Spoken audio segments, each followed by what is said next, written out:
First of all, when I was shuffling the spread, what I had for you was I see this woman. She's wearing this Victorian dress. She looks like almost like a governess, somebody that takes care of the household, takes care of the kids, and keep the mansion, the estate running. She's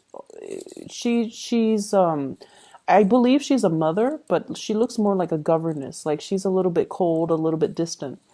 And she has her kind of finger wagging like she's scolding somebody. And then on the ground, you see this little girl. She's probably like 5 years old. She's holding a doll, and there are like two broken plates on the ground. And it seems like she was scolding at the little girl because the girl probably broke those plates from the image that I saw. And the girl is sad, and she's kind of ashamed. And she did a little curtsy. She, bent down and kind of distracts the governess by spreading her dress and doing a little curtsy and then smiling. And the governess, it seems like her heart is melted, and then she stops yelling or she stops scolding. That's what it feels like to me. And so in alignment with this reading, I feel like the cards are corroborating the same theme. What I have here is the Page of Cups. And I feel like there is somebody in your life who is a little bit of a charmer, who's a little bit of an attention seeker. And I feel like, this is somebody that might have been very evasive when it comes to their responsibility. So it doesn't really matter how old they are. They could be a child, or they could be an adult acting like a child or behaving like a child. But they are a little bit of a charmer. Like they weasel their way out of situations by turning on the charm, turning on the waterworks. They know that they are cared for, and I feel like they tend to push boundaries a little bit. Okay, so if you're dealing with children, you want to be a little bit careful when it comes to their behavior and how oftentimes they can turn on the charms or the waterwork to get out of getting a scolding, or to avoid repercussions for their actions, or even to kind of charm their way into people's hearts. Okay, so that's what I'm getting. For some of you, this could literally be a child. For others, it could be a relationship partner, and then for others, family members. I'm also sensing as well coworkers. I'm not sensing it strongly, but I feel like it could be a coworker who is a little bit kind of like evasive when it comes to handling their responsibilities. So if this is somebody that you're dealing with in the work front, and I see this a lot for you guys, it's almost like energetically, you guys are such workaholics and you guys are such good workers that oftentimes you are put alongside people who are slackers. And I feel like, there is a major karmic lesson here about them needing to learn from you. It's almost like you're setting the bar really high. You're setting the standards of integrity and work ethics. And they're supposed to learn a big karmic lesson from you about personal responsibility, personal obligation, stepping up when other people are not in the picture, or stepping up regardless of who's looking. It's almost like we do what we need to do because it is a part of our responsibility. So whether or not the boss is watching, we still need to work. Whether or not we feel like it, if there's some group, some people that are dependent on us, we need to step up. Okay, so it's almost like you can charm, you can turn on the waterwork. The work is not going away. So we need to handle responsibilities because it is our obligation to the place of employment. It's also because other people are depending on us to do our due diligence and to, take care of responsibility. So they're supposed to learn these karmic lessons about, self-sufficiency, about as well understanding that they need to hold up their end of the bargain. And a lot of the times, from what you're supposed to be learning from them as well is to learn to ease up a little bit. Is to learn to, delegate responsibilities, and also to learn to set boundaries so that responsibilities are not dumped upon you, because these are opportunistic types of people. And when they sense that you're very, very kind, and when they sense that you're able to, that you're doing things like above and beyond your scope of responsibilities, they like to dump responsibilities on you. So I feel like there is a karmic lesson needing to be learned from both parties in the work environment. Okay. I definitely feel there's something cracking. It's almost like the straw that broke the camel's back. And so this week, there is a lot of responsibilities that you have to take care of. And you are not in a position to take on more. You're in a position to learn to say no to other people, to learn a very direct way to say no to people, to draw very clear boundaries, and to also set people in their place. Okay. What I have here is the Ten of Wands. This is a lot of things that you have to take care of, a lot of loose ends to tie up, a lot of things that you're physically carrying around. And if you are kind of like trying to avoid people, I usually think of this as like, he's using those wands to cover his face, not wanting to see people, not wanting to confront people, conflict avoidance, trying to just avoid certain people. This is really a week for you to step into this power with the Ace of Swords. This is like saying what's on your mind and meaning it, and learning to say no to people, learning to cut people out. Okay. The man on the horse, he's a little bit shocked by this Ace of Swords. It's coming out in such a fast and swift and truthful manner that he didn't expect. So if you have been kind of like, the doormat, I feel like this is the week where it's like, enough's enough. I'm not going to be taking on other people's responsibilities. I'm already, stretched thin. I'm already wearing multiple hats. I'm already going above and beyond my scope of responsibilities, and it's not fair. So you're going to set the record straight, and you're going to preserve your time, which is very little and very precious to you, so that you can take care of the things that you need to take care of. Okay. I also see as well, there might be issues when it comes overall with like conflict within the family. What I have in this spread though, and I don't want you to fret, okay? I have a lot of love. I have a lot of communication and a lot of love. And so the people around you, they truly, truly, truly care about you. Even those coworkers that slack off, they care about you. They don't want any harm to fall on you, not only because your use value to them. I feel like they like you as a person. They're just opportunistic. They would do this to anybody. So it's not personal, right? And I also feel like the family members, relationship partner even. What I have here is the Ace of Cups. You have two aces, Ace of Swords and Ace of Cups. Communication needs to come from the heart. Okay. It's not about scolding. It's not about, chastising somebody for their wrongful behavior. It's about telling them, you have to be a little bit more responsible with those plates. Like you broke those plates because you were reckless when you were playing. So being a little bit more delicate and gentle and toning down the communication when you're interacting with people that you love, and especially if you're interacting with people, it's almost like the delivery, the tone, the attitude matters a lot, and you want to be cognizant of that. Because what I feel in this spread is there's a lot of love involved, but maybe the delivery of a message needs to be changed, needs to be softened up, needs to be thought out a little bit better. Okay. But what I do feel is, there's definitely some people weaseling their way out of dealing with ramifications of their actions. There are also people as well. This is sort of like conflict, not seeing eye to eye with people, but it's a very slight, minor type of conflict.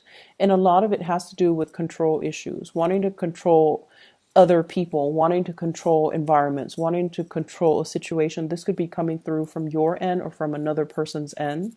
But there's an element of control and wanting to have like it's like my way or the highway, you know.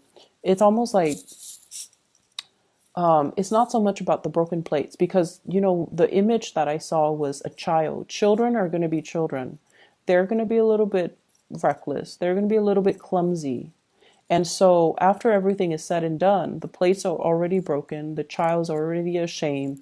And so they don't need, you know, that further reprimand, I guess. Okay. So gauging a situation and picking your battles and knowing when to get involved and when to kind of withdraw. Okay. So that's what I'm sensing here. I feel like in relationships, there might be a little bit of conflict coming in. And I feel like it's ideological in nature.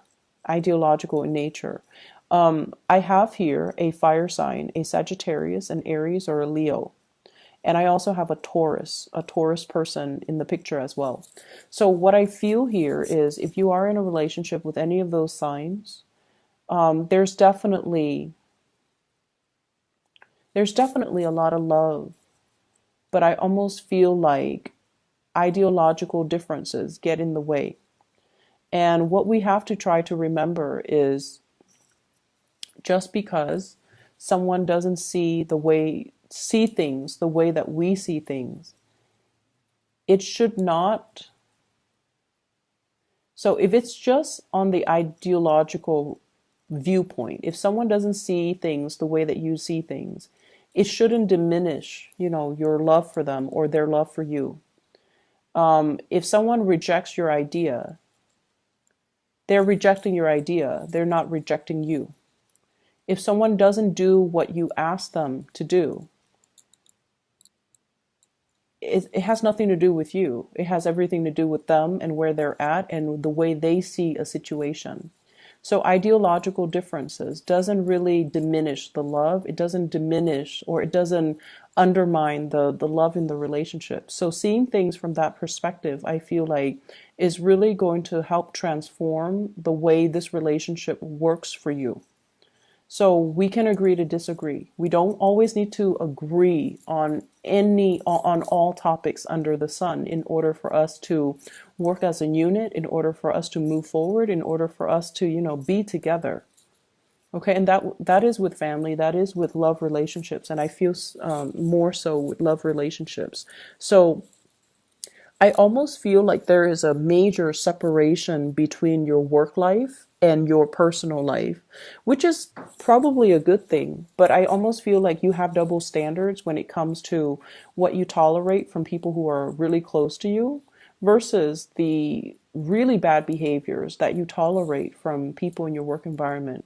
And I mean, you know, we do have to do what we need to do in order to survive. So we know that work pays the bills. And so when we come to work, we have to behave in a different manner. But I almost feel like this set of double standards, okay?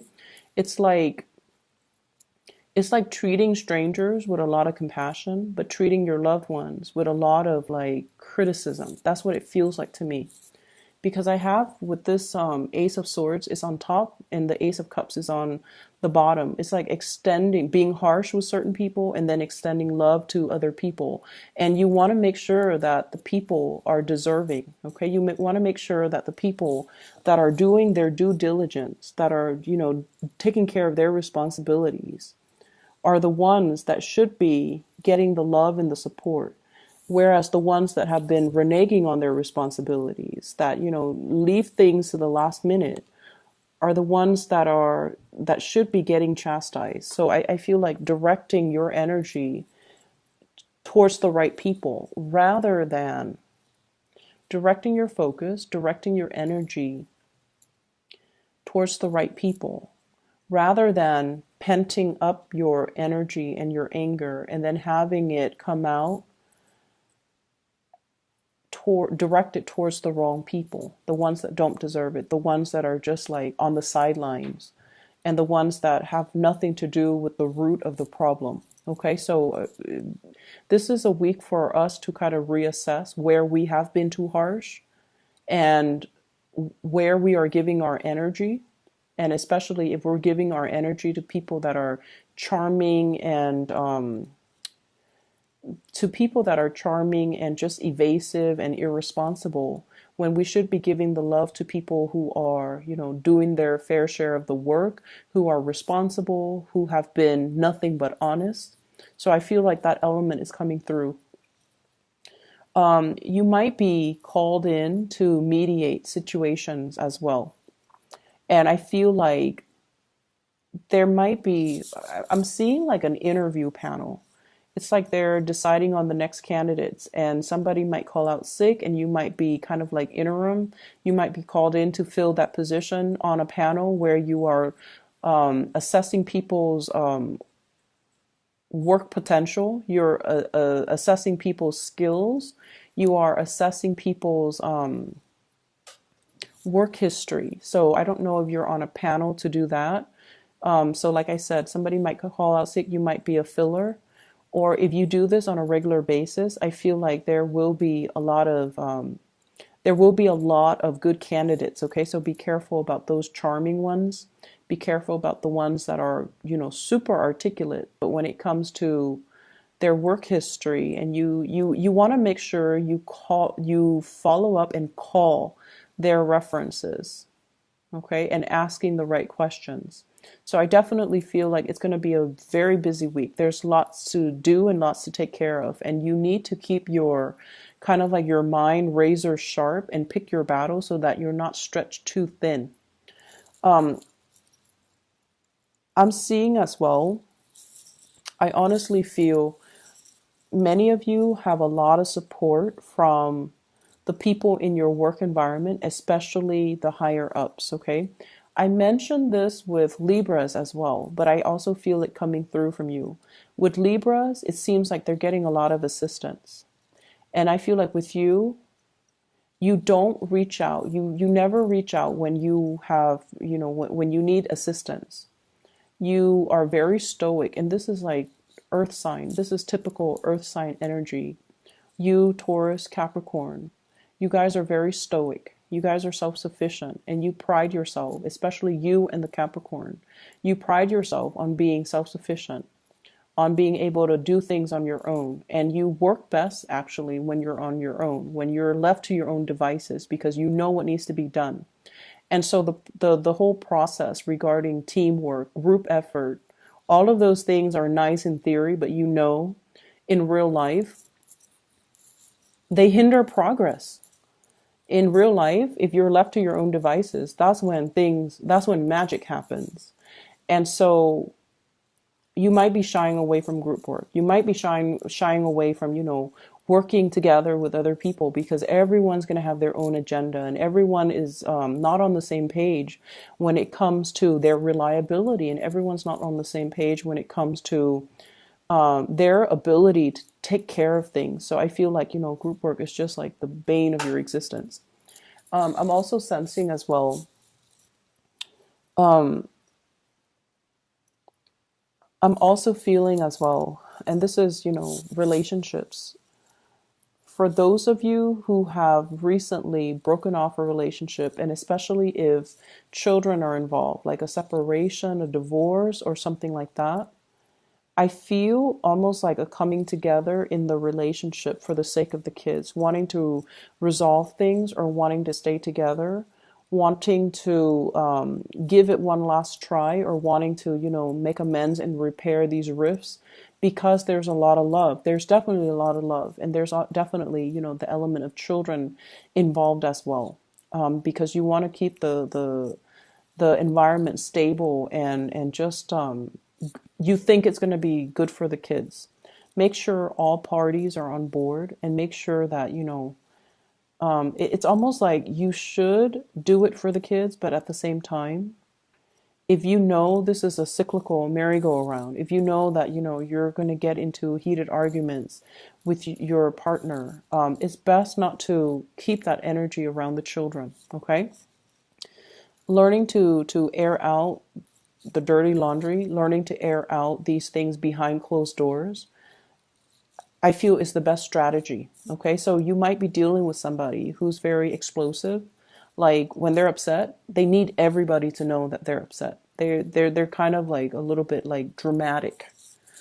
Okay, and I feel like keeping that energy a little bit tame, or having that conversation with your partner, so that you can have these,